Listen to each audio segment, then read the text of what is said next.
तो मैं बात कर रही हूँ D10 के देवताओं की, कि कैसे आप D10 के देवता को देखकर बता सकते हैं कि आप किस फील्ड में आगे जा सकते हैं, या आप अभी भी हैं तो सही फील्ड में हैं।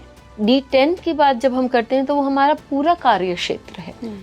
जैसे बड़े बोलते हैं कि ज़रूरी नहीं है कि वो केवल आपका करियर बता रहा है, वो आपका पूरा कर्म बता रहा है। D10 का 10th हाउस जब हम देखेंगे तो वो करियर के बारे में बताएगा, क्योंकि D1 का एक 10th हाउस का लॉर्ड यदि इंद्र अंश में है और D10 का 10th लॉर्ड यदि वायु अंश में है, तो वहाँ उनका एमलगमेशन करने के बाद हम ये बोल सकते हैं कि भाई ये ज़रूर इन्होंने एक ट्रेल ब्लेजिंग काम किया है और इस क्षेत्र में काम किया। मतलब पायलट तो बनेंगे लेकिन इतिहास भी रचेंगे। हाँ, अगर किसी को बहुत टॉप पे पहुंचना हो, लीडर बनना हो, चाहे वो किसी भी क्षेत्र में हो, क्या इंद्रांश बहुत ज़रूरी है उसके लिए या कोई और भी कॉम्बिनेशन? तो यदि आपको टॉप में पहुंचना है तो आपका अनंतांश, इंद्रांश, ईशानांश ये होना कहीं ना कहीं आपके 10th हाउस, 10th लॉर्ड या उनकी तादाद ज़्यादा होना ये आवश्यक है।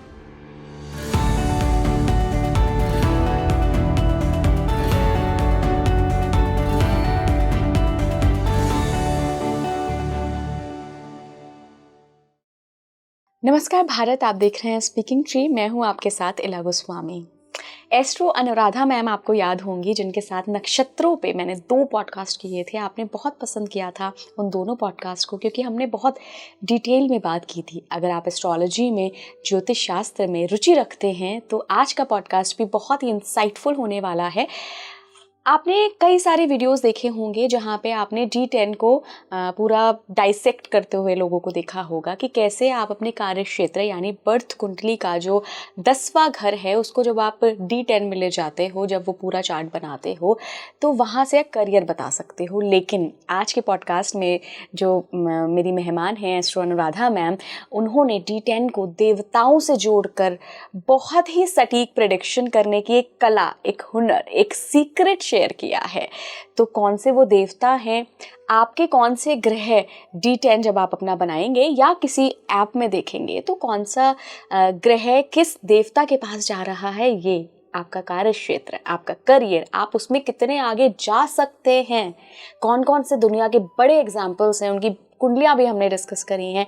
बहुत ही अलग एपिसोड है ये और एक नई जानकारी है मेरे लिए भी, आपके लिए भी। तो D10 को आज समझेंगे देवताओं के दृष्टिकोण से।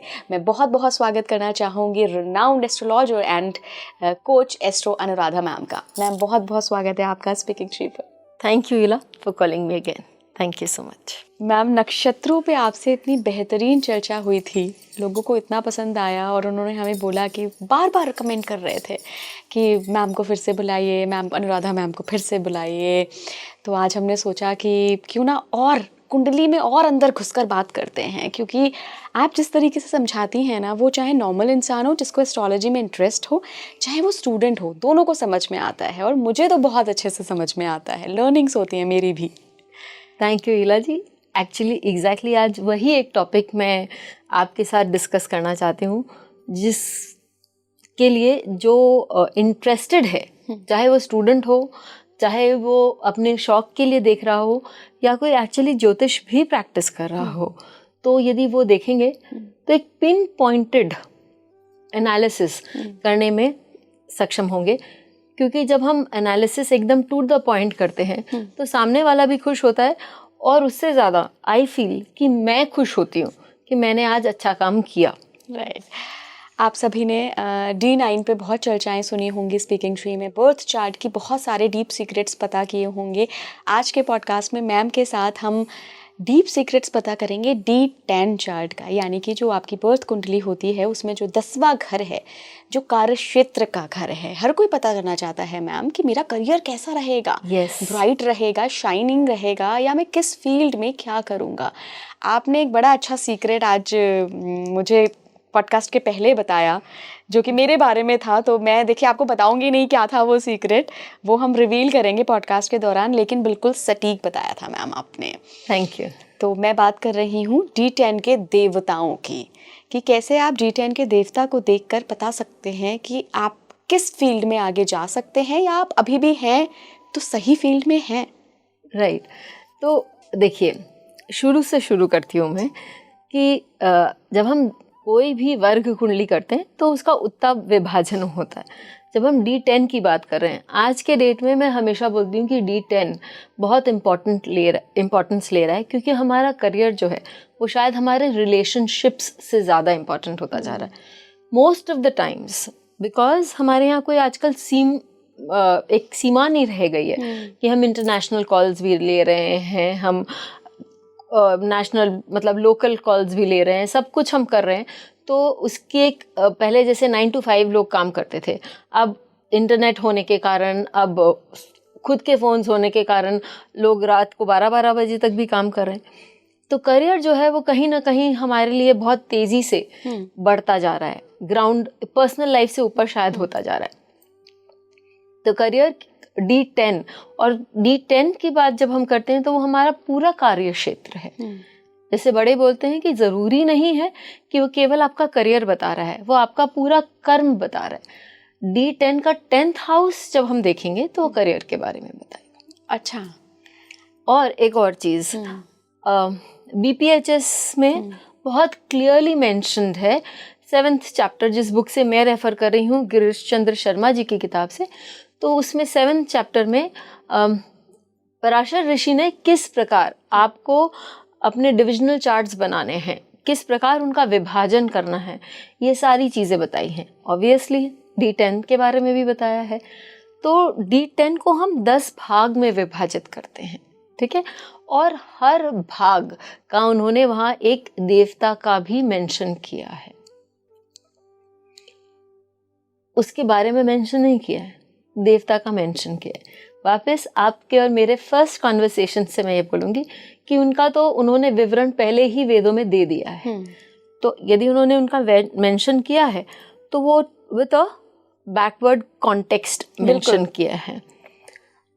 जो 10 देवता हैं वो कुछ इस प्रकार है in the chronological order: Indra, अग्नि, यम, निरुति, वरुण, वायु, कुबेर, ईशान, अनंत और ब्रह्म और अनंत। ठीक है, तो पहले ब्रह्म आएंगे और फिर लास्ट में अनंत आएंगे। ये 10 देवता हैं। इनकी ऑड एंड इवन साइन की जो विधि है, और वैसे जनरली काउंटिंग तो जिसको सीखना है वो आराम से सीखे, लेकिन और उसको सीखना चाहिए ताकि आप कहीं भी वो प्रैक्टिस कर सकते हैं। लेकिन यदि आप बिगनर हैं, जेहोरा या पराशर लाइट आप देखते हैं, तो वहाँ पर आपको इजीली आमशा रूलर्स में वो मिल जाते हैं। D10 चार्ट बनाया मिल जाएगा। D10 चार्ट तो आप बना ही सकते हैं, उसके साथ अंश रूलर्स, यानी कि कौन से देवता का उस पर्टिकुलर अंश, क्योंकि जब हमने बनाया है D10 चार्ट बनाया है, उसको 10 पार्ट में विभाजित किया है, तो हर 3 डिग्री पर एक देवता है जिनका आधिपत्य है उस 3 डिग्री पर। ये सारी जो चीजें हैं ये आपको अंश रूलर में मिल जाएंगे। बिल्कुल। आपको लग रहा होगा कि इला जी आज आप अपना इतना D10 में क्यों घुसकर बात कर रही हैं, कहाँ देवता, क्या बातें हो रही हैं। तो मैं आपको बता दूं कि जनरली मैम जब हम प्रेडिक्शन पूछते हैं किसी भी से भी, तो वो हमारी लग्न कुंडली के करियर हाउस को देख लेते हैं। हाँ। और क्या दृष्टि पड़ रही है, कौन से साइन में क्या ग्रह बैठा है, कहाँ से क्या सपोर्ट मिल रहा है, वहीं से एक जनरल प्रेडिक्शन दे देते हैं। देखिए मेरे अनुभव में तो मैंने यही देखा है कि आपने देख लिया कि अच्छा बृहस्पति बैठा है 10th हाउस में तो ऐसा करियर होगा, या शनि की राशि है तो ऐसा करियर होगा। लेकिन स्पेसिफिक अगर हमें पता करना हो, क्योंकि अगर ऋषि पाराशर ने कोई विज्ञान दिया है और बाकी ऋषियों ने भी उसमें आगे ऐड ऑन किया है, तो कुछ तो एग्जैक्ट चीज़ दी होगी। एग्जैक्टली। तो मैं इसको आपको एक उदाहरण से ही बताती हूँ, मेरा एक केस से बताती हूँ। मैं एक पास्ट लाइफ रीडिंग कर रही थी, I love doing the past life readings also. तो जिन व्यक्ति का कर रही थी उन्होंने मुझे ऑलरेडी पहले बता दिया था कि वो एविएशन इंडस्ट्री में है। ओके, ठीक है। तो उन्होंने मुझे बोला कि आप मुझे बता सकते हैं कि मैं पास्ट लाइफ में क्या था। तो जब आप ये सुनते हैं ना तो एक बार आपको चैलेंजिंग लगता है, ठीक है। तो मैंने बोला ठीक है देखते हैं, ट्राई करते हैं। तो मैंने उनका देखा कि उनका जो गुरु था वो इंद्र अंश में बैठा था। अब इंद्र जो है वो देवताओं के वो है राजा है, आधिपति हैं, और उनको एक फियरलेस वॉरियर भी बोला गया। ठीक है, लेकिन वहाँ गुरु बैठा हुआ है। मैं आपको एक चीज बताती हूँ कि वो अमालगमेशन भी हमको करना पड़ता है, क्योंकि हमें दो चीजों को एक साथ जोड़ना पड़ता है। अब मंगल यहाँ यदि बैठा रहता तो मैं बोलती कि आप भाई एक जनरल थे और बहुत टॉप नॉच के जनरल थे और आपने बहुत मारा पीटी करी है, लेकिन गुरु तो कभी शस्त्र नहीं उठाते हैं ना। तो मैंने, लेकिन गुरु स्ट्रैटेजिस्ट हैं, वो बताते हैं कि किस तरह से आपको काम करना चाहिए, वो एक नीति तैयार करते हैं। तो मैंने बोला कि पास्ट लाइफ में आप एक आर्मी के स्ट्रैटेजिस्ट हो सकते हैं। और फिर मैंने बोला कि मुझे ये लगता है, क्योंकि आपकी पास्ट लाइफ से मैं पढ़ रही हूँ और इस लाइफ का कनेक्ट कर रही हूँ, तो मुझे लग रहा है कि इस लाइफ में भी आप जो प्लेन्स का काम करते हैं, प्लेन्स के एविएशन में काम करते हैं, तो आप इस लाइफ में भी गवर्नमेंट्स एविएशन इंडस्ट्री से कहीं ना कहीं जुड़े होंगे। उन्होंने मुझे बस एक लाइन उसके बाद बोली, मिसाइल्स ऑल माई लाइफ। ठप्पा लग गया यही। तो अब ये चीज हम क्या D1 के 10th हाउस को देख के बोल सकते हैं क्या? मुझे तो नहीं लगता कि नहीं बोल सकते, क्योंकि यदि ऋषि ने, उन्होंने अपना ज्ञान दिया है तो उसका कोई ना कोई तो मतलब होगा, उसका कोई ना कोई तो हमें प्रयोग करना है आगे बढ़ने के लिए। तो चलिए अब आगे बढ़ते हैं और D10 पे चलते हैं। अगर आपके पास मौजूद है अपना D10, आपने बना लिया है इतनी देर में हमारी बातें सुन के, या कहीं से आपने किसी ऐप में ढूंढ लिया है, तो खोल लीजिए और फिर देखिए और मुझे बताइएगा ज़रूर साथ साथ में कमेंट बॉक्स में कि कितनी हमारी बातों से आप रिलेट कर पा रहे हैं। और साथ ही अगर आपको लग रहा है कि अरे हाँ ये देवता मेरे आ रहे हैं और मेरा करियर भी यही है, तो भी मुझे बताते हुए जाइएगा। चलिए, तो हम इसको और इंटरेस्टिंग बनाते हैं, इंटरैक्टिव सेशन बनाते हैं, ताकि हमारे ऑडियंस भी इसको एंजॉय कर सके। तो सबसे पहले आप मुझे ये बताइए कि आज के डेट में हमारे जो मोस्ट इम्पोर्टेंट या मोस्ट विजिबल नेता कौन है? मतलब वर्ल्ड लेवल पे पूछ, वर्ल्ड लेवल पे ट्रम्प साहब हैं, डोनाल्ड ट्रम्प, राइट। तो उनके बारे में ये भी है कि वो फियरलेस हैं। उनको जो स्टेप लेना है, किसी के अगेंस्ट भी और किसी के फॉर भी, वो वेट नहीं करते, वो तुरंत ले लेते हैं। रेकलेसनेस जिसको हम बोल सकते हैं, वो भी है उनमें। सारी विलासिताएं भी आपको देखने को मिलती हैं। तो ऐसा कौन सा, देवताओं में ऐसे कौन है जो देवताओं के देवता हैं और जिनमें विलासिताओं का भी गुण है, जो निडर हैं? कौन है? इंद्र। आपको मालूम है कि डोनाल्ड ट्रम्प के चार्ट में 4 प्लैनेट्स जो हैं, ग्रह जो हैं, वो इंद्र अंश में है।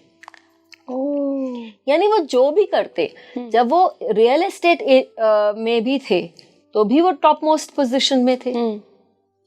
सही कह रहे हैं आप। वो जो भी करते, he was meant to be at the top and he would clamour कि नहीं, मुझे और कुछ नहीं चाहिए, मुझे नीचे तो होना ही नहीं है, मुझे तो ऊपर ही जाना है। क्यों? क्योंकि वो अपने साथ वो लिखवा के आए थे, थोड़ा सा मेहनत करेंगे तो वो वहां तक पहुंच जाएंगे। वो लोग जो है वो आपके उसको मेट्रोलॉजिस्ट भी हो सकते हैं। अब आपका वेदर विभाग में कोई है, लेकिन वो कमेंटेटर के रूप में नहीं रहेगा, वो एक हाई पोस्ट पे रहेगा, क्योंकि इंद्र का जो पोस्ट है वो हाई पोस्टिंग उनको दे रहा है। वो एक वॉरियर, जैसे मैंने आपको पहले एग्जाम्पल भी दिया, वो एक वॉरियर होगा। आपने मैम जो ये इंद्रांश बोला, correct me if I am wrong, मैं सही प्रोनाउंस कर रही हूँ? एकदम इंद्रांश जो बोला, इंद्रांश जो बोला, ये क्या कोई हाउस है उस D10 का, क्या है मतलब? नहीं, हाँ, तो जब हमने 10 भाग में उस हर राशि को विभाजित किया, तो एक क्रम होता है जिससे ये जो मैंने आपको 10 देवता बोले, 10 दिक्पाल बोले, तो उस हिसाब से ही 3 डिग्री जो है, 3 10 30, तो हर 3 डिग्री पर उनके एक देवता होते हैं। जो पहला जो हम देवता के बारे में बात करें वो इंद्र देवता। लेकिन यदि आपको इतना विभाजन करना नहीं भी आता है, तो आप सीधा जाइए अपने चार्ट में अपना आर्म्स रूलर का देखिए और आपको मालूम पड़ जाएगा कि आपके आर्म्स रूलर 3 स्थिति हो सकती है। सबसे ज्यादा किसका है? तो ऑब्वियसली उनका इफेक्ट आप पर ज्यादा होगा। या आपका D1 का 10th लॉर्ड कौन से अंश में बैठा है, D10 का 10th लॉर्ड कौन से अंश में बैठा है। ये जो स्थितियां हैं ये आपको बता सकती है कि आपको कौन से डायरेक्शन में जाना है। फिर ऑब्वियसली आपको वो 10th लॉर्ड के साथ मैच करना है। तो वहां आपका एक्सपर्टीज काम आएगा कि आपको अमेलगमेट करना है वो दोनों लॉर्ड और ruler, and then you come out with what your profession can be. Ma'am, Indra के हमने डिस्कस कर लिया और आपने बहुत अच्छा डोनाल्ड ट्रम्प का एग्जाम्पल दिया। अग्नि के बारे में बात करते हैं कि अगर किसी का अग्नि देवता आ रहा है तो वो कैसे देखें, क्या इंटरप्रिटेशन है? राइट। तो अग्नि हम जानते हैं कि वो फ्यूचरिस्टिक है। वो हमेशा अग्नि की आप लपटें देखिए, कभी नीचे नहीं जाती है, हमेशा ऊपर जाती हैं, तो वो फ्यूचरिस्टिक है। ठीक है। फिर आप देखिए कि अग्नि कहाँ कहाँ प्रयोग होती है। अग्नि आपके मेटलर्जी डिपार्टमेंट में प्रयोग होती है। अग्नि भी एक वॉरियर है, तो वो भी आपका मतलब वो अग्निदेव संहार भी कर सकते हैं, तो एक बहुत स्ट्रांग वॉरियर भी हो सकते हैं। मिलिट्री, पैरामिलिट्री फोर्सेस जो होते हैं, कमांडोज जो होते हैं, वहाँ जा सकते हैं। फूड एंड बेवरेज इंडस्ट्री में, क्योंकि वहाँ पर आपको अग्नि का प्रयोग होना होता है। फिर जो लोग प्रीस्ट, स्पेशली जो अग्निहोत्री प्रीस्ट्स होते हैं, हवन कराने वाले जो प्रीस्ट्स होते हैं, जो पुजारी जो होते हैं, पूजा करते हैं, वो अलग होते हैं। तो अग्निहोत्री जो ब्राह्मण होते हैं या पुजारी होते हैं, उनके लिए भी अग्नि का महत्व है। जो बड़ी बड़ी भट्टियां चलाते हैं, ईंट का भट्टा हो गया, उसके मालिक हो गए, उनके मालिक, क्योंकि आपका प्रोफेशन आपको उधर लेके जा रहा है। किसी बड़े रेस्टोरेंट का मालिक भी हो सकता है। ऑब्वियसली, क्योंकि स्पेशली जो शेफ्स होते हैं, वो उनके लिए तो फायर इज वेरी इंपॉर्टेंट। तो वो भी, क्योंकि उनका दिन रात का काम है, उनके लिए भी अग्नि अंश बहुत इंपॉर्टेंट होगा। और लॉजिस्टिक्स, तो मैम ये अगर मुझे देखना हो अपने D10 में, तो मैंने 10 हिस्सों में बांट लिया और उस हिसाब से मैंने राशियों को दे दिया। तो मैं क्या अपने बर्थ चार्ट में 10th लॉर्ड की पोजीशनिंग यहाँ देखूंगी? आप जैसे मैंने कहा, आप अपना 10th लॉर्ड देखिए D1 का, आप अपने D10 का 10th लॉर्ड देखिए। ठीक है। आप ये भी देख सकती हैं कि भाई आपके लग्न को लेकर शनि तक 10 ग्रह आते हैं, राहु केतु लेकर 10 ग्रह आते हैं, और 10 ग्रह 10 अंश रूलर्स के अंडर हो गए। तो उनमें से सबसे ज्यादा कौन सा किसका हुआ? जैसे मैंने आपको बताया कि डोनाल्ड ट्रम्प का 4 इंद्र अंश में था, तो बाकी सारे तो एकदम दब गए ना इंद्र अंश से। अग्नि अंश ही सबसे ज्यादा यदि किसी का हो गया, तो वो ऑब्वियसली लॉजिस्टिक में जा सकता है, या मेटलर्जी का काम कर सकता है, वो ऐसी मेडिसिन का काम कर सकता है जिसमें या ऐसे एरियाज में काम कर सकता है जहाँ पर आपको फायर की बहुत आवश्यकता हो। उसके बिना गोल्ड स्मिथ्स, क्योंकि आप गहने बनाते हैं तो आपको फायर की आवश्यकता होती, तो उस एरिया में अब यदि गुरु किसी का इसमें चला गया अग्नि अंश में, तो आप देखिए कि गुरु गोल्ड को भी रिप्रेजेंट करता है। तो इलाजी एक CA/CS का काम क्या होता है? ऑडिट करते हैं। तो उसमें वो क्या करते हैं? अकाउंट्स देखते हैं कि सही ढंग से है कि नहीं है, पैसा सही जगह आपने दिखाया है, इनकम टैक्स दिखाया है, नहीं दिखाया है, आपके जितना भी पैसा है उसको मैनेज करने का काम कंपनी का। हाँ। फिर एक सिक्योरिटी पर्सनल का क्या काम है? सुरक्षा देने का। हाँ, और ये देखने का कि कोई गड़बड़ काम तो नहीं कर रहा है ना। एक अच्छे टीचर का क्या काम है? शिक्षा देने का, ज्ञान देने का, और मार्गदर्शन करने का। तो हमारे यहाँ ऐसे कौन से देवता हैं जो देखते हैं कि लोग सही काम कर रहे हैं कि नहीं कर रहे हैं? यमराज है ना। हाँ। वो देखते हैं ना कि हम सही मायने में अपना काम प्रोटोकॉल फॉलो कर रहे हैं। शायद यहाँ पर हमको ना बताएं, बट वो उधर तो पूरा रिकॉर्ड्स है ना, और वो देखते हैं कि आप सही सिक्योरिटी, चाहे वो सिक्योरिटी पर्सनल भी यही कर रहा है। और यमराज में एक खूबी है कि जब वो टीचर बनते हैं, जब वो एक शिक्षक के रूप में, यदि आपका गुरु यहाँ बैठा हुआ है या आपका शुक्र यहाँ बैठा हुआ है, तो आप बहुत अच्छे टीचर हैं, लेकिन आप PhD लेवल के टीचर होंगे जो सिलेक्टिव स्टूडेंट्स को लेंगे, हर किसी को नहीं शायद पढ़ाएंगे। ऐसे लोग यदि मंगल यहाँ बैठ जाए तो वो पुलिस फोर्स में जा सकते हैं। शक्ति बरत सकते हैं। और यदि यहाँ बुध बैठ जाए तो वो CACS की ओर अपना काम कर सकते हैं। और राहु आ जाए? राहु आ जाए यमांश में तो वो व्यक्ति को जब तक अपने लाइफ में डिसिप्लिन नहीं आ जाए और डीप काम करने की क्षमता न आए, तो ऐसी स्थिति में वो कभी भी अपने एक प्रोफेशन में टिक के नहीं रह पाएगा। तो प्रोफेशन निर्धारित ही नहीं होगा या निर्धारित हो जाएगा? निर्धारित होने के लिए आपके अंदर डिसिप्लिन, पेशेंस आना बहुत यम अंश में बहुत ज़रूरी है। यम का मतलब ही कंट्रोल होता है। तो जब तक आप अपने लाइफ में, अपने स्पेशली अपने करियर में कंट्रोल एंड पेशेंस नहीं लाएंगे कि किसी भी चीज़ को सीखना है, किसी भी चीज़ को करना है तो उसमें मुझे सही ढंग से सही बात पे चलना है, तो आपका फिर एक जगह टिक कर काम करना या एक प्रोफेशन में टिक कर काम करना आपके लिए शायद मुश्किल हो जाए। और केतु आया मैम? केतु आए तो वो बहुत डायरेक्ट होंगे, वो एकदम हर सही मार्ग पे चलेंगे बिना, जैसे अमिताभ बच्चन का उनका केतु है हाँ यमांश में। हाँ, और वो हमेशा एकदम एक प्रोटोकॉल फॉलो करते हैं, वो हमेशा टाइमली रहते हैं।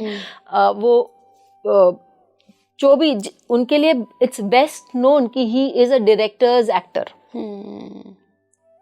तो वो अपनी सरहदों में मतलब सीमाओं में रहते हैं, जो कि यमांश आपको बताता है be in the view and be with in the limits.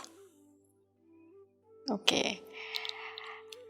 अगले देवता पे चलते हैं। राइट। लेकिन इसमें सूर्य चंद्रमा छूट गया, अगर सूर्य आ जाए यमांश में?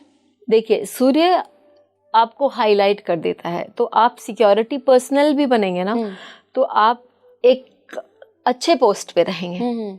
चंद्रमा बनेंगे तो आप, हो सकता है कि आप कोई केयरिंग हॉस्पिटल में काम करें, मदर केयर हॉस्पिटल में, क्योंकि वो आपका लाइफ एंड डेथ से भी रिलेट करता है। तो आप नर्स, अच्छे नर्स बन सकते हैं। आप डॉक्टर्स भी बन सकते हैं जो इम्पॉर्टेंट हॉस्पिटल्स में या क्रिटिकल यूनिट्स में, ICU में, जो इम्पॉर्टेंट एरियाज होते हैं वहाँ पर वो काम कर सकते हैं। ओके, तो अगले देवता की तरफ बढ़ते हैं। आप बताइए कौन से हैं?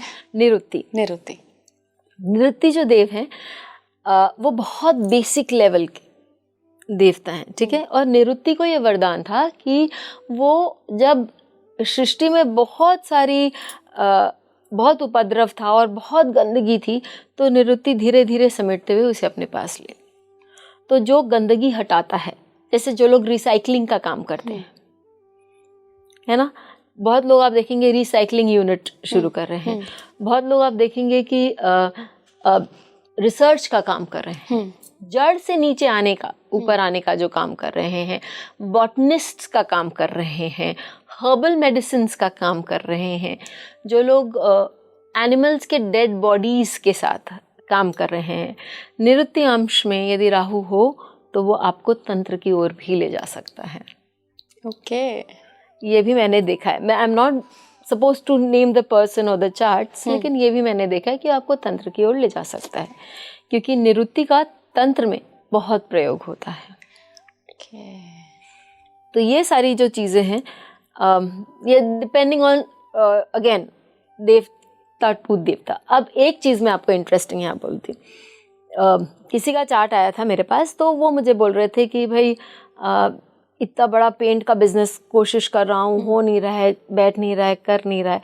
तो वहाँ पर उनका वीनस बैठा हुआ था, 10th लॉर्ड। हाँ, 10th लॉर्ड वीनस बैठा हुआ था और अपने स्वभाव का बैठा हुआ था। तो आप क्या बोलेंगे कि भाई इनका काम तो बहुत अच्छा जाना चाहिए। हाँ। और इनको जनरली अनुमान हम क्या बोलेंगे कि इनको तो एक्सपेंसिव चीज़ों को लेके काम करना चाहिए, हाँ। क्योंकि वीनस तो एक्सपेंसिव चीज़ों के बारे में बात करता है। लेकिन यही हमारा जो अंश रूलर है वो काम आते हैं, क्योंकि ये निरुक्ति के अंश में बैठा हुआ था।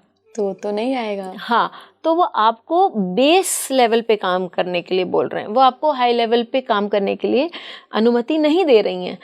तो मैंने बोला कि इंस्टेड ऑफ थिंकिंग कि मैं बड़ा मतलब बहुत एक्सपेंसिव पेंट लोगों को बेचूं, आप बहुत जो कम पैसे वाला पेंट है वो मासेस को बेचिए। फिर आप देखिए कि आप किस तरह से मास में कमाएंगे. And then he comes back after a couple of years and says कि Anuradha ji thank you very much. And that itself वो आपको बहुत हैप्पी करता है, क्योंकि आपको मालूम है कि भाई आपकी पढ़ाई किसी के काम आ रही है. बिल्कुल बिल्कुल मैम, आपने कितना प्रिसाइजली उनको बताया और बिना डिमोटिवेट किए. हाँ, एक डायरेक्शन, जैसे मैंने आपको पहले भी बोला ना कि हमें एक दिशा मिल जाती है कि हमें किधर जाना है. हर व्यक्ति जो उसके चार्ट में लिखवा के लाया है, चाहे वो बिलीव करे या न करे, वो उसी दिशा में जाता है. लेकिन जब हमको ज्योतिष का सहारा होता है तो हमारी जो दिशा है वो और भी सही पकड़ लेते हैं हम, और जल्दी अपने जो मुकाम है उसकी तरफ पहुंच पाते हैं. ओके, अगले देवता की तरफ बढ़ते हैं. हाँ, तो अगले देवता की तरफ बढ़ने से पहले आप मुझे एक बात बताइए कि जो मरीन बायोलॉजिस्ट होते हैं, या जो डीप सी डाइवर्स होते हैं, जो डीप सी एक्सप्लोरर्स होते हैं, जो मर्चेंट नेवी में काम करते हैं या नेवी में काम करते हैं, जो पेट की बीमारियों के साथ काम करते हैं, जो पानी में काम करते हैं, वो कौन सी देवता के अधीन होकर काम करेगा व्यक्ति? वरुण देवता. वरुण देवता. अच्छा. तो देखिए, जब आप आंसर कर रही हैं, हाँ. क्वेश्चन मैं पूछ रही हूँ, आज इंटरव्यू मैं ले रही हूँ, आंसर आप कर रही हैं, तो यदि आप आंसर कर पा रही हैं तो हमारे वो मित्र जो ज्योतिष में इतना रुचि रखते हैं, उनके लिए भी ये बहुत डिफिकल्ट नहीं है. वो खाली शायद हमारी सोच है जो हमको बांध रही है कि ये मुश्किल है. नहीं मैम, मुझे लगता है कि आप इतने अच्छे से समझाती हैं कि जो अगर पहली बार भी एस्ट्रोलॉजी की क्लासेस ले रहा होगा और उसको समझ आ रहा होगा कि अच्छा पानी की बात हो रही है तो वरुण देवता ही आएंगे वहाँ पे. राइट. और फिर वरुण देव जो हैं वो हमारे लिए मतलब वो भी सिक्योरिटी के लिए स्पाइज जो लोग, क्योंकि वरुण देवता हमेशा लोगों को बोलते हैं I am watching you, I am watching you. ठीक है, तो वो स्पाइज का भी काम कर सकते हैं. और वो साइबर सिक्योरिटी, अभी फिलहाल की बात है, हम क्लास में ही चर्चा कर रहे थे कि किसी की D10 पे हम चर्चा कर रहे थे, तो मैंने बोला कि अरे इसका ये वरुण अंश बहुत स्ट्रांग है, तो वो लेकिन वहाँ मंगल बैठा है. तो मैंने बोला कि वो सिक्योरिटी में काम करते हैं, तो मैंने बोला कि वो लेकिन तेज है, वहाँ गुरु का भी असर पड़ रहा था. तो अब मंगल वहाँ स्ट्रांग है तो वो व्यक्ति को मंगल के लिए उत्तर कलामृत बोलते हैं. It can be a thief, it can be a general and it can be a policeman. तो मैं बोली इनको पुलिस की बुद्धि है. तो हंसने लगी जो ये चार्ट दे रही थी. तो मैंने कहा कि ये चोर की तरह से भी सोच सकती हैं, क्योंकि यदि पुलिस को चोर को पकड़ना है तो उसको चोर की तरह सोचना पड़ेगा. तो वो बोली कि हाँ, ये तो क्रिमिनल साइकोलॉजी ही पढ़ रही है. वो वरुण देवता की स्पेशलिटी है कि वो क्रिमिनल साइकोलॉजी की तरफ भी व्यक्ति, क्योंकि आजकल ये सारे नए नए एडवेंट्स भी हो रहे हैं, तो आपको देश काल पात्र देखते हुए वो करियर्स के बारे में पता करना चाहिए. ओके, तो अगले देवता कौन है मैम? हाँ, तो अगले देवता पर हम एक स्टोरी करेंगे. ठीक है, तो एक लड़की थी. वो लड़की को पायलट बनना था. तो उसने अपने पेरेंट्स को बोला कि मुझे पायलट बनना है. अब ये 20वीं सदी यानी 1916 की बात, 1920 की बात मैं कर रही हूँ. 1920 में वेस्ट में भी तो उनके पेरेंट्स उसको बोले कि पागल हो, कभी सुना है कि पायलट बना है? या 1930s लास्ट वो उसके पेरेंट्स ने बोला कि पागल हो, अच्छी लड़कियाँ अच्छे से पढ़ाई लिखाई करके अपना घर संभालती हैं, वो प्लेन नहीं उड़ाती हैं. तो बोली मुझे घर नहीं संभालना है, मुझे तो प्लेन उड़ाना है. फादर के साथ बहस हुई, उसने घर छोड़ दिया और जॉब्स करा. किसी तरह उसने फ्लाइंग सीखी और फ्लाइंग प्रैक्टिस करी, और इतना प्रैक्टिस किया कि क्रॉस अटलांटिस, वो फर्स्ट ही मतलब वो अटलांटिक फर्स्ट क्रॉस US से लेके ऑस्ट्रेलिया तक जाने वाली फर्स्ट लेडी थी, एमिलिया ईयरहार्ट. ठीक है, जब हम फ्लाइंग की फ्लाइट्स की बात करते हैं तो आप कौन सा तत्व उसके साथ जोड़ेंगे? वायु देवता. वायु देवता. देखिए अगेन आप बता रहे हैं. एमिलिया ईयरहार्ट का जब मैंने चार्ट देखा, क्योंकि जब हम पढ़ते हैं तो हमको पढ़ाने के लिए भी बहुत सारे चार्ट चाहिए होते हैं, तो मेरे लिए ये स्ट्राइकिंग नोट था कि भाई फर्स्ट वो ही क्यों गई इसी क्षेत्र में क्यों गई? तो मैंने देखा कि उनका वायु अंश बहुत स्ट्रांग था, 3-4 ग्रह उनके वायु अंश में थे। ओके। लेकिन मैम देखिए उन्होंने तो हिस्ट्री बनाई है ना, फिर इस पे एस्पेक्ट किस चीज का था कि तो वो सूर्य का भी हो सकता है ना एस्पेक्ट, क्योंकि वो because she is left a mark. हाँ वही ना, हिस्ट्री बनाई उन्होंने तो। हाँ, तो और इंद्र भी अंश कहीं उनका जुड़ सकता है उससे, क्योंकि इंद्र अंश का है, ट्रेल ब्लेजर्स है। वायुदेव जो है वो अब तो उनका कोई प्लैनेट D1 का exactly, it's a very nice question इला, क्योंकि D1 का एक 10th हाउस का लॉर्ड यदि इंद्र अंश में है और D10 का 10th लॉर्ड यदि वायु अंश में है, तो वहाँ उनका एमलगमेशन करने के बाद हम ये बोल सकते हैं कि भाई ये ज़रूर इन्होंने एक ट्रेल ब्लेजिंग काम किया है और इस क्षेत्र में काम किया। मतलब पायलट तो बनेंगी लेकिन इतिहास भी रचेंगी। हाँ। कितना इजी है, मतलब मैं इजी तो नहीं कहूँगी लेकिन इंटरेस्टिंग है। और जिसमें हमारा इंटरेस्ट होता है ना, वो चीज़ हमें अपने आप इजी लगने लगती है over a period of time practice के साथ। मैं अपने अनुभव से तो यही बोल सकती हूँ। बिल्कुल बिल्कुल मैम। चलिए आगे बढ़ते हैं, ठीक है। वॉरेन बफे के बारे में आप और मैं सब जानते हैं। हेनरी फोर्ड के बारे में आप और मैं जानते हैं। यदि उनके लिए हमें एक शब्द का प्रयोग करना पड़े तो हम क्या बोलेंगे? Investors, financial wizards, very long Forsyte with finance, बिल्कुल दूरदर्शी है ना। तो फाइनेंस के लिए जब बात करते हैं तो कौन से देवता दिमाग में आते हैं? कुबेर, क्योंकि धन से जुड़ा हुआ है फाइनेंस। ओके हाँ, तो जब आप कुबेर की बात कर रहे हैं, आप चार्ट उठा के देख लीजिए, आपको डिटेल्स एस्ट्रो डेटा बैंक में मिल जाएंगे। वॉरेन बफे के, हेनरी फोर्ड के, उनका जो अंश है, मेजर अंश, वो कुबेर अंश है। वो जो भी हाथ लगाएंगे ना, जिस क्षेत्र में जाएंगे वो पैसा कमाएंगे ही कमाएंगे, किसी भी क्षेत्र में जाएंगे। हाँ ओके। बाकी प्लैनेट्स हम देख लेंगे, और यदि यहाँ जुपिटर बैठ गया और अच्छे भावों में बैठ गया D10 में, तो मतलब वो मिट्टी भी हाथ लगाएंगे तो सोना होगी। तो जब मैं किसी का D10 देखती हूँ और मुझे दिखता है कि वो कुबेर अंश में, मैं I am like very happy. मैं बोली इस व्यक्ति का आना सार्थक हो गया, क्योंकि वो अपने करियर के लिए ये पूछना चाह रहा है कि मेरे पैसे आएंगे कि नहीं आएंगे। ब्यूटीफुल। अब मैं आपको एक बात और एक इंटरेस्टिंग इसी के साथ एक स्टोरी सुनाती हूँ कि क्या हुआ था कि मैं एक पेंटर का चार्ट देख रही थी, पैब्लो पिकासो। अच्छा। उनके बहुत सारे सुंदर चार्ट है। तो मैंने बहुत सारे पेंटिंग्स, बहुत सुंदर, आर्किटेक्ट भी है वो, बहुत बहुत ज़्यादा जिसको हम बोलेंगे कि बहुत ही प्रतिभाशाली पर्सनालिटी भी थे, और हर क्षेत्र में उनका कुछ ना कुछ योगदान रहा। तो मैंने बोला कि भाई ये आदमी जब इन्वेंटर है, पेंटर है, तो इसका चार्ट में, और लेकिन मेरे को सबसे ज़्यादा जो अट्रैक्ट किया कि वो अरबपति व्यक्ति थे, उन्होंने इतना धन कमाया था।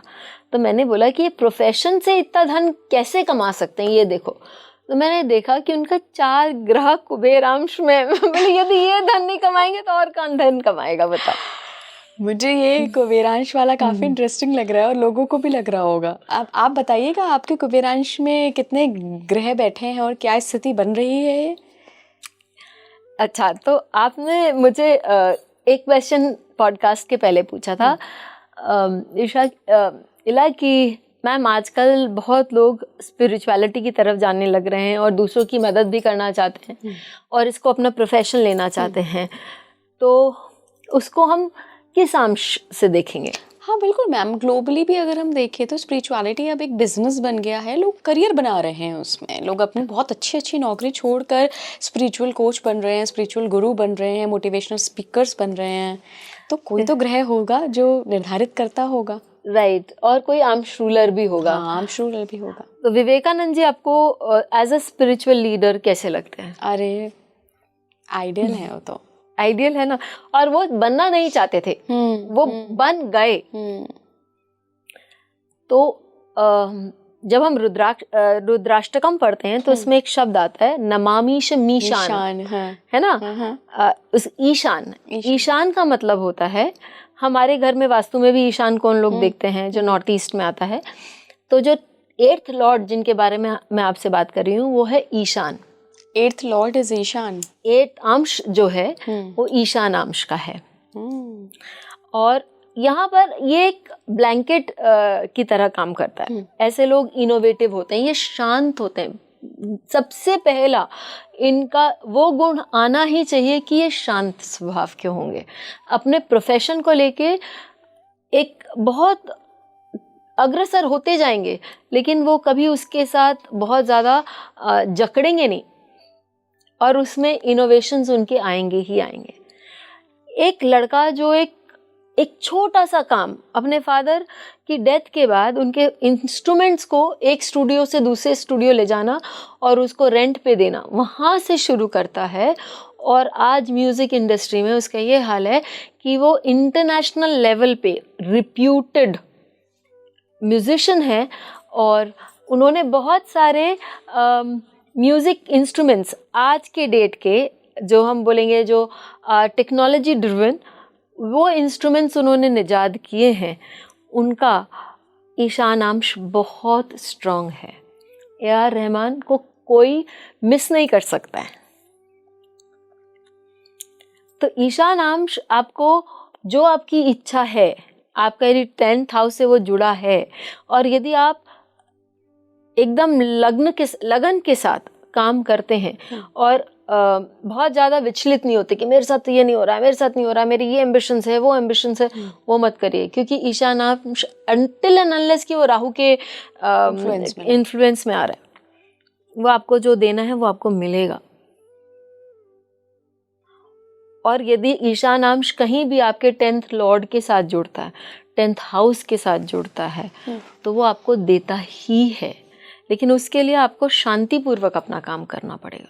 अगर मैम बर्थ चार्ट में जो 10th लॉर्ड है वो इधर ईशानांश में आ गया तो भी मिलेगा एकदम। और बर्थ चार्ट में 10th हाउस में जो ग्रह है वो इधर आ गया तो भी मिलेगा, तो भी उसको देने के चांसेस हैं। क्योंकि 10th हाउस में वो ग्रह है तो वो D1 के 10th हाउस में तो आपका रिफ्लेक्शन दे ही रहा है। और ये जब हमारी D1 के 10th हाउस की बात चली रही है तो ये भी मैं बोलना चाहूँगी कि हम D10 को ही क्यों स्पेसिफिकली देख रहे हैं, क्योंकि उसका वो हिस्सा है। उसके लिए ही नहीं, आप जब D1 ले रहे हैं तो D1 में आपका 10th हाउस आपकी सासू जी को भी बता रहा है। अच्छा। क्योंकि 7th हाउस से वो 4th हाउस है, आपकी मदर का हाउस है, मदर इन लॉ का हाउस है। वो आपके बच्चे के संघर्षों को भी बता रहा है क्योंकि वो 5th हाउस से 6th हाउस है। तो एक D10 देख के नहीं बता सकते। आप D1 का 10th हाउस देख के आप बहुत कुछ मतलब खाली अपने प्रोफेशन के बारे में इतना नहीं बता सकते जो कि आप D10 के अंदर जाके बता सकते हैं। 10वें घर से नहीं बता सकते बट D10 से बता सकते एकदम। ओके, अगले उस पे चलते हैं, अंश पे। राइट, तो वो है ब्रह्मांश। ब्रह्मांश। अब आप बताइए कि ब्रह्मा जी के बारे में आपको क्या मालूम है? क्रिएटर हैं ब्रह्मा जी, सारी सृष्टि का निर्माण किया है ना। और वो जो भी चीज़ वो क्रिएट करते हैं उसमें उनको सौंदर्यता चाहिए। बिल्कुल। और वो अपनी जो कितने बार ये होता है कि ऐसे लोग जो अपनी ही क्रिएशन में इतना ज़्यादा डूब जाते हैं या अटैच्ड हो जाते हैं, क्योंकि ब्रह्मा जी का भी वो स्वभाव है। और वो जो भी क्रिएट करते हैं अपने पावर के लिए, ऐसे लोग उनको अपने लाइफ में, अपने वर्क प्लेस में एक बार डाउनफॉल होगा क्योंकि उन्होंने पावर के लिए 3 4 5 जो भी करना है वो करेंगे, तो फिर उसके बाद वो पकड़े जाएंगे और उसके बाद उनको प्रॉब्लम होगा। मेरा बोलने का यह अर्थ ये है कि यदि आपको समय आ रहा है कि भाई समय सामने खराब आ रहा है और अभी मैं कुछ उल्टा पुल्टा करने की मेरी इच्छा है, मंशा है, तो आपको रुक जाना चाहिए, नहीं करना चाहिए। क्योंकि यदि सामने समय खराब आ रहा है तो आपको तुरंत का तुरंत रिजल्ट्स दे देगा। बिल्कुल। ब्रह्मांश में क्रिएटिविटी इज हाई। आपको आर्टिस्ट्स के चार्ट में, आपको जो लोग IVF डॉक्टर्स होते हैं उनके चार्ट में, आपको एक्टर्स के चार्ट में, आपको जो आर्किटेक्ट्स होते हैं उनके चार्ट में ब्रह्मांश बहुत स्ट्रांग नजर आएगा। इसमें अगर गुरु का कनेक्शन आता है, यदि में यदि गुरु का कनेक्शन आ जाता है तो ऐसी स्थिति में वो लोग अच्छे आर्किटेक्ट्स, क्योंकि प्लानर्स अच्छे बन जाएंगे कि भाई ये क्रिएट करना है, वो करना है, और फिर वो कोई आर्किटेक्चरल कॉलेज में टीचर्स बन सकते हैं। वो डॉक्टर्स, गुरु क्योंकि डॉक्टर्स भी हैं तो IVF क्लिनिक्स में वो डॉक्टर्स हो सकते हैं, या वो लोग कोई भी क्रिएटिव, जैसे उन लोग किताब लिख सकते हैं, writing abilities, because that also requires creativity, और उसमें नॉलेज भी चाहिए। तो ये सारी चीज़ें वो लोग कर सकते हैं। ओके, अगले उस पे चलते हैं हम। हाँ, इस सृष्टि के जो एडमिनिस्ट्रेटर हैं, रोज की भाषा में हम जिनको बोल सकते हैं कि भाई यही पूरा काम संभालते हैं, तो वो कौन संभालता है? हमारा डेली रूटीन कौन संभालते हैं? आप लॉर्ड की बात कर रहे हैं? हाँ, विष्णु जी। एग्जैक्टली, उनको अनंत बोलते हैं। अनंत, हाँ। तो ऐसे लोग बहुत अच्छे हाई पोस्ट पे CEOs हो सकते हैं, एडमिनिस्ट्रेटर्स हो सकते हैं, हॉस्पिटल इंडस्ट्री में वापस फाइनेंस से जुड़ सकते हैं ये लोग। और ये लोग इनका ड्रेसिंग सेंस बहुत अच्छा होता है, तो ये लोग पीछे से, बैक कोई ज़रूरी नहीं कि उनको हमेशा फोरफ्रंट में आना है। ये लोग किसी भी सिस्टम का इवैल्यूएशन इस रूप से कर सकते हैं कि वो फाइनेंशियली वायबल सिस्टम किस तरह से चले। इन लोग सिक्योरिटी पर्सनल भी हो सकते हैं। इन लोग जो है ये बहुत अच्छे मैच मेकर्स हो सकते हैं। अच्छा।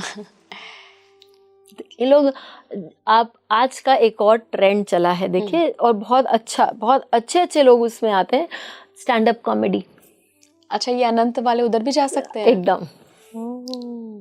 मैम, अच्छा आपने इंटरप्रेट कैसे किया? बिकॉज अगर ऋषि पराशर ये बता के गए हैं आम्श वाला रूल जो है, तो उस समय तो ना तो स्टैंड अप कॉमेडी होती थी, ना IVF होता था, ना पेंटिंग्स तो फिर भी हो जाती थी, बट ऐसे करियर एग्जिस्ट नहीं करते थे। फिर आपने कैसे अंदाज़ा लगाया कि कि मुझे अनंत के साथ इसको जोड़ना है या इंद्रांश के साथ इसको जोड़ना है? एकदम, ये बहुत सही क्वेश्चन आपने पूछा इला जी, बिकॉज हमारे ऋषियों ने ना, एक उनके अंदर बहुत फोरसाइट थी, तो उन्होंने हमें बताया था कि हर चीज़ देश काल पात्र के अनुसार बदलती रहती है।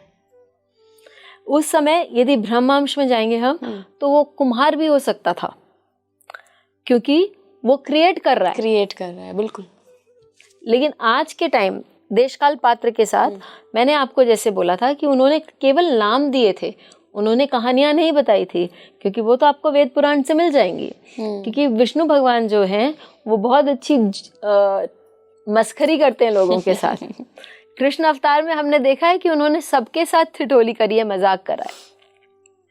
यदि नरसिंह अवतार जैसे अवतार, जो उग्र अवतार है, उसमें भी ये बोला गया है कि उन्होंने, जैसे एक बिल्ली चूहे के साथ खेलती है, वैसे नरसिंह भगवान ने हिरण्यकश्यप के साथ खेला है। तो वो संदर्भ आपको, क्योंकि I had a very traditional upbringing, तो वो सारी चीजें ज्योतिष के पहले आ गई थी। ओके, तो आपने कोरिलेट करके और फिर देश काल पात्र देखकर एग्जैक्टली इंटरप्रिटेशन किया। एग्जैक्टली। और सबसे बड़ी बात है कि वो बैठता है। आज मिसाइल्स तो उस समय नहीं थे, तो लेकिन आज तो हमने बताया कि वो मिसाइल्स के साथ काम करते हैं। बिल्कुल, आपने तो मेरा भी देवता बता दिया, और बिल्कुल सही। मैं मतलब बताती हूँ आप लोगों को, देखिए कुंडली तो अपनी डिस्कस नहीं कर सकती, बट मैम ने जो कॉम्बिनेशन देखकर बताया, बिल्कुल सही देवता बताया है। उसका इंटरप्रिटेशन उन्होंने हालांकि बताया कि कम्युनिकेशन की फील्ड के लिए कौन से देवता होते हैं, और उनके मुताबिक मैं सही फील्ड में हूँ। और देखिए, यदि व्यक्ति सही फील्ड में होगा तो वो हैप्पी फील कर रही है, क्योंकि वही आपकी नियति है। बिल्कुल। और बहुत बार ये होता है कि लोगों के प्रोफेशन में चेंजेस आते हैं, तो जैसे दशा बदलती है, उसके आम्श रूलर बदले, उसकी व्यक्ति की इच्छाएं, व्यक्ति की प्रतिभा बदली, व्यक्ति का जो सोचने का ढंग बदला, तो बहुत बार लोग बदल जाते हैं। मैंने एक ऐसे लेडी को देखा जो डेटा एनालिस्ट्स थी और बहुत अच्छा कमा रही थी, और वो सारा छोड़कर फिर वो म्यूजिक में आ गई, एकदम से। हाँ, अलग ही टर्न। लेकिन वो वायु का ही अंश है। डेटा एनालिस्ट जहाँ आप सारा इकट्ठा कर रहे हैं और उसको एनालाइज कर रहे हैं, वो सारा AI पे था, और फिर यहाँ पर म्यूजिक जो परकशन, जो मैंने आपको बोला कि भाई आप जो वायु के अंश वाले हैं वो म्यूजिक इंडस्ट्री में भी जा सकते हैं। तो वो अंश, वो रूप बदल गया, क्योंकि सेम वायु अंश में ही, लेकिन दो जो ग्रह है वो बदल गए, दशा बदल गई, तो व्यक्ति का सोचने का ढंग बदल गया। मैम, हमने सारे अंश को डिस्कस कर लिया है, लेकिन एक सवाल, आपने इंद्रांश से शुरू किया था और डोनाल्ड ट्रंप का एग्जाम्पल दिया था, तो अगर किसी को बहुत टॉप पे पहुंचना हो, लीडर बनना हो, चाहे वो किसी भी क्षेत्र में हो, क्या इंद्रांश बहुत ज़रूरी है उसके लिए, या कोई और भी कॉम्बिनेशन है? हमारे यहाँ हमेशा लोग बोलते थे कि जितना आप लिखवा के लाए हैं आपको उतना ही मिलेगा, ना उससे ज़्यादा ना उससे कम। तो यदि आपको टॉप में पहुंचना है तो आपका अनंतांश, इंद्रांश, ईशानांश, ये होना कहीं ना कहीं आपके 10th हाउस, 10th लॉर्ड या उनकी तादाद ज़्यादा होना ये आवश्यक है। ओके। नहीं तो इट्स नॉट कि संघर्ष बहुत ज़्यादा हो जाएगा। और इस लाइफ टाइम में आप बहुत संघर्ष कर लेंगे तो नेक्स्ट लाइफ टाइम में डेफिनेटली आप वहाँ पहुँचेंगे। बिल्कुल, क्योंकि हम तो कैरी फॉरवर्ड कर रहे हैं। हाँ, बहुत बहुत मज़ा आया मैम, क्या बताऊँ मैं तो इसको मास्टर क्लास ही कहूँगी। जब भी मैं इस टाइप की कोई कॉन्वर्सेशन करती हूँ ना मैम, तो मैं उसको एक नाम दे देती हूँ, मास्टर क्लास, हमारे दर्शकों के लिए भी और मेरे लिए भी। तो देखिए, मुझे बहुत अच्छे से समझ में आया ये अंश का जितना भी कॉन्सेप्ट था, और बड़ा प्रिसाइज है, बड़ा लॉजिकल है कि आप कैसे अपने 10th हाउस, बर्थ चार्ट के 10th हाउस को जब T10 बनाते हो, और उसके हिसाब से आप ये देवताओं को देखते हो, कितना स्पेसिफिक आपका करियर पाथ पूरा दिख जाता है। बहुत बहुत धन्यवाद मैम जुड़ने के लिए। Thank you so much. आप मुझे कमेंट बॉक्स में बताइएगा अगर इंद्रांश में, अनंतांश में या फिर ईशांश में मैं सही बोल रही हूँ क्या? हाँ, इंद्र, अनंत और ईशान, इन अंशों में अगर आपके ज़्यादा ग्रह हैं तो कमेंट बॉक्स में मुझे ज़रूर बताइएगा। जुड़े रहिए स्पीकिंग ट्री के साथ। नमस्कार।